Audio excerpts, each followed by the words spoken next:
adiknya. Tidak kepikiran.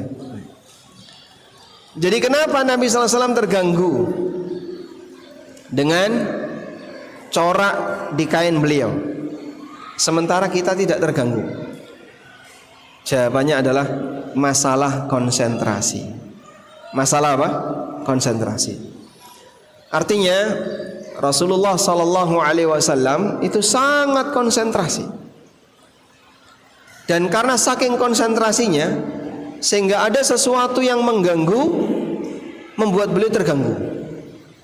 Berbeda dengan kita, karena sholat kita tidak konsentrasi, ribuan gangguan, kita tidak merasa terganggu. Paham ya? Baik. Contoh sederhana ya. Kalau Bapak mengerjakan soal matematika, ya, dan itu adalah ujian kenaikan kelas. Kalau nilainya di bawah 60 nggak naik, kira-kira Anda perlu konsentrasi nggak? Perlu? Bisa nggak ngerjain soal matematika sangat rumit, aljabar misalnya, tapi di keramaian orang? Bisa Pak? Mungkin kita nggak bisa. Saya butuh tempat yang tenang.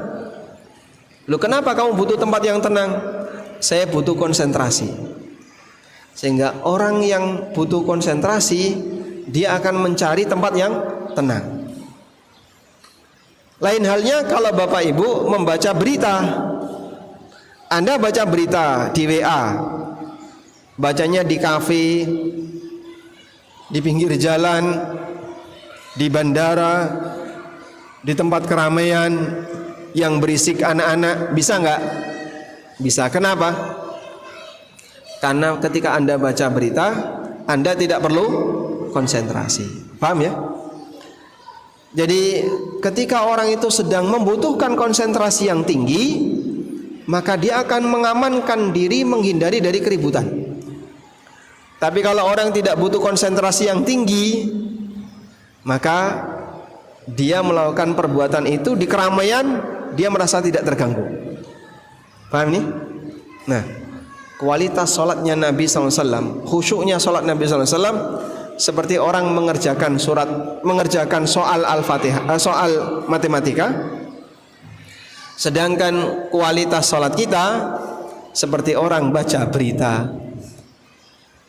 Jadi tahu jawabannya kenapa kita nggak khusyuk? Karena kita tidak konsentrasi. Maka keberadaan aneka gambar, aneka batik, lurik, kita tidak merasa terganggu karena kita tidak konsentrasi. Dipahami ya? Baik. Makanya saat orang sholat ya, di depannya sajadahnya Masya Allah penuh dengan ukir-ukiran. Ini gambar ulo apa cacing ya, tebak gambar. Manuk, ki manuk apa ya kok gini? Merak orang merak, cendrawasih kok ya orang cendrawasih. Bingung dia. Kenapa sampai tega melakukan seperti itu? Sebab dia sangat tidak konsentrasi dalam sholat.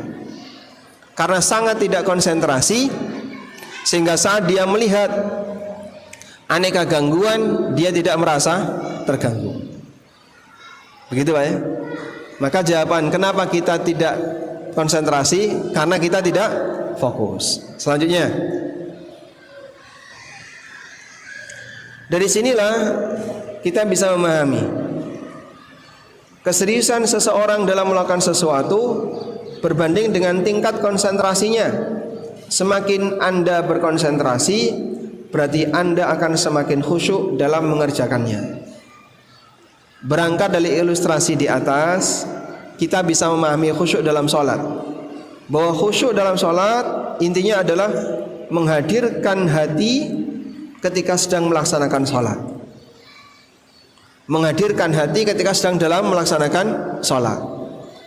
Dr. Said bin Wahab Al-Qahtani dalam buku beliau Al-Khusyu'u fi Shalah menyimpulkan pengertian khusyuk dengan menyatakan hudurul qalbi inda talabbusihi bi taatillah.